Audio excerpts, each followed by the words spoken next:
Okay, I promised you I would do a video real fast on what I do to get this label. This is not that difficult, but I have done different things. Here is what I have bought. I believe I purchased it on either Amazon or Walmart. This is what it says on the back of it. And here I just finished these out of my printer. So you put your paper in your printer and print off all of these. How did I get these designs and my name?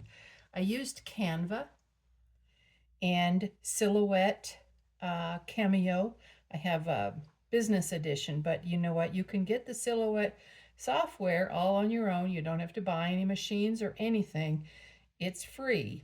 You just don't have as many options that are available, but you learn to use it because it comes in handy with more things than not.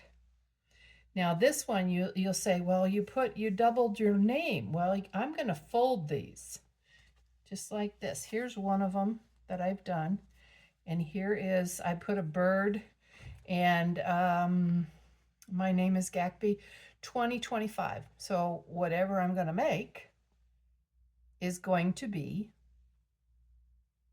with this label. So you see, here's So Inclined, and I'm going to put that in the seam, like right up here. That's going to be in the seam up here, and you'll be able to turn it over and see my name and 2025. You notice I left 1/4 of an inch on either side so that I could have it in the seam allowance. Okay. Oops, let me turn it right side up. There it is. And then it's gonna be in the seam up here. There's the seam. There's the name and everything on the back. You can put anything on here. You gotta go on Canva and you have to use it. Learn to use it. Create a design and all of that. But then once I get my paper like this, or even better, like here, this one is completely done. I get my paper all the way done, I will use my X-Acto. It's not really a X-Acto, it's the rotary blade. And then I have my ruler. I will lay it on here and cut it completely off. But the other part is, I don't put it on fabric. I put it on ribbon because I did put it on fabric for a lot of years. And the only way that I knew, because none of my customers ever said anything, the only way that I knew that there was any problem with my labels, that I had put the transfer paper on fabric, was I was in my daughter's bathroom one time, and I see on her counter where her makeup bag is, she has the bag I made her, and it has my label on it, but the label is all frayed. And I said, boy, it didn't last long, huh? And she said, oh, it frayed the first week, Mom. And I said, you should have told me. I wonder how many customers I have really irritated. So I go to your fabric store. No, we no longer have Joann, but you know, oh well. So here is grosgrain ribbon, or this is satin ribbon. I also have a couple.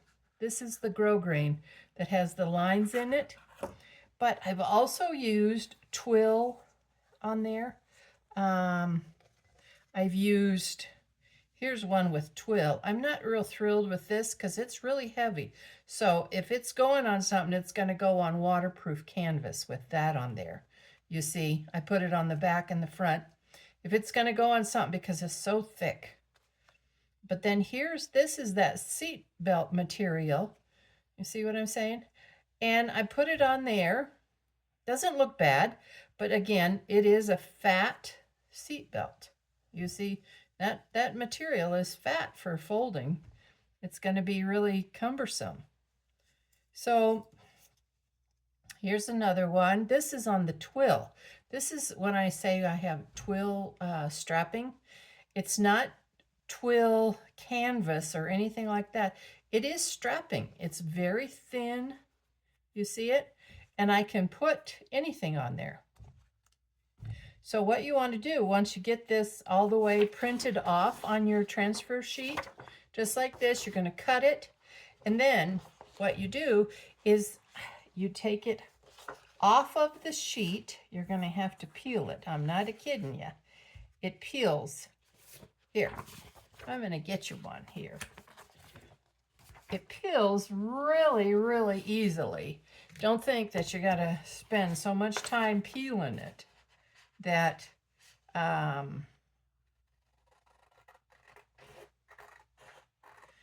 it's going to waste time. If I had a lot more time for you, I would show you how to cut that off, the dotted lines off of there, but you get the picture. If you've made an label before with this transfer paper, you know. It's just don't put it on fabric anymore. Now we know. All of my customers that haven't told me that my label has been shredding. Oh, it's so silly. Anyway, so back to what I was telling you. Here is a strip right here. I've cut all the way off, okay?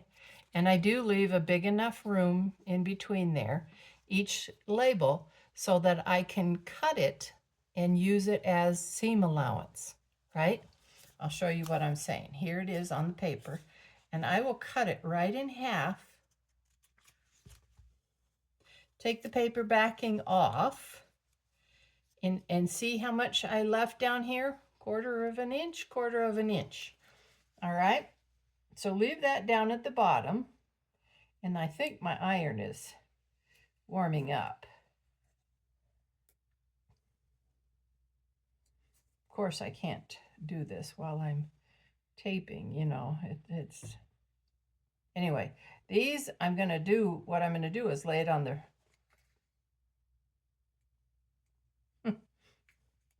I'm going to lay it on my ribbon so you can see how easy it is. So see how thin this is, and it's so floppy that it doesn't work. But here is the ribbon that I'm going to put it on. I just lay it over the top. And if you don't have the paper that came with the packet, because you get a piece of paper in this packet.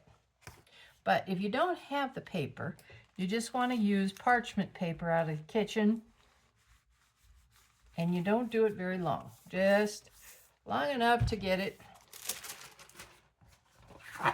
to stick, because it's not going to come off. Okay, and then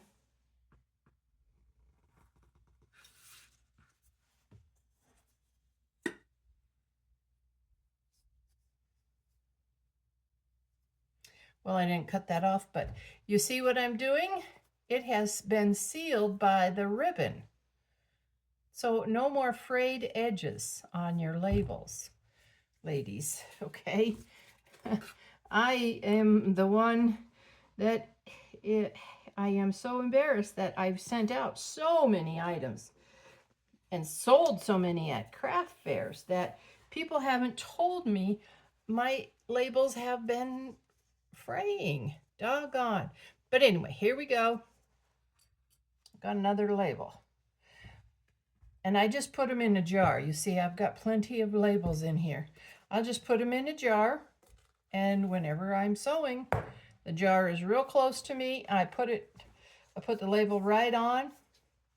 And a lot of times I don't cut them apart before I put them on the ribbon. I lay this part onto the ribbon, the whole line.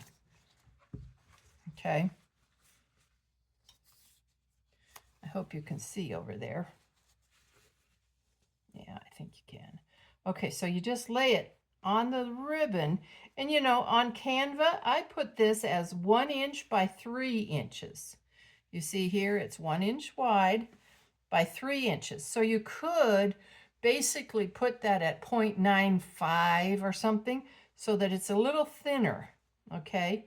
And you notice I've cut my dotted lines off. I don't have these dumb, I need the lines so that I can get them all lined up on my silhouette cameo. But when I go to print them, or I go to iron them, I don't have any of these dotted lines on here. Okay, so cut those off, and then you just iron this on, and when you get ready, cut each one as you go. That's my secret, and I will tell you it's fabulous. I actually do 1.5 for some quilting that I do. I also do a real thin for the younger group has smaller items like purses and, you know, AirPods and stuff. And so they're tiny. I'll use these and it'll just have my single name on it. Okay. Anyway, put your questions in the comments and I will answer them all.